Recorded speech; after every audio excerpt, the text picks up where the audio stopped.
बिस्मिल्लाहिर्रहमानिर्रहीम। अस्सलामुअलैकुम। कैसे हैं आप सब।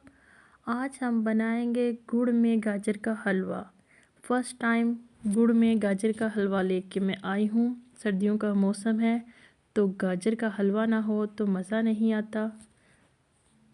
चलें शुरू करते हैं। गुड़ लिया मैंने 1.5 पाव, गाजरें कद्दूकस की हुई 1 किलो, दूध 1 लीटर, आधा कप देसी घी, सब्ज़ इलायची पाउडर में मैंने ली है, आप साबुत भी ले सकते हैं।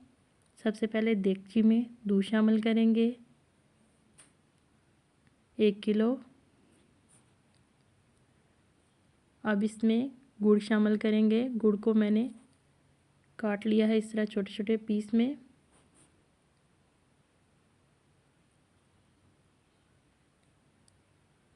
मिक्स करेंगे अच्छी तरह और सब्ज़ इलायची का पाउडर शामिल करेंगे 1 खाने का चम्मच छोटा।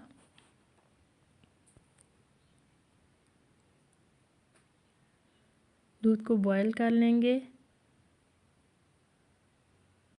गुड़ को अच्छी तरह दूध में मिक्स कर लेंगे। अब इसमें कद्दूकस की हुई गाजर शामिल करेंगे,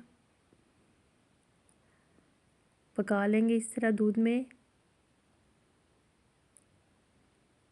ये देखिए दूध हमारा खुश्क हो चुका है इस तरह। अब इसमें देसी घी शामिल करेंगे आधा कप। आप अपने टेस्ट के मुताबिक घी शामिल कर सकते हैं। कोकोनट पाउडर शामिल कर रही हूँ 5 खाने के चम्मच। इससे बहुत अच्छा टेस्ट आता है। ये देखिए जी घी आना शुरू हो गया है। गाजर का हलवा हमारा तैयार है। आप भी घर में बनाइएगा, बहुत ही आसान है और बहुत अच्छा टेस्ट आता है गुड़ का हलवा। इजाज़त चाहती हूँ। अल्लाह हाफिज़।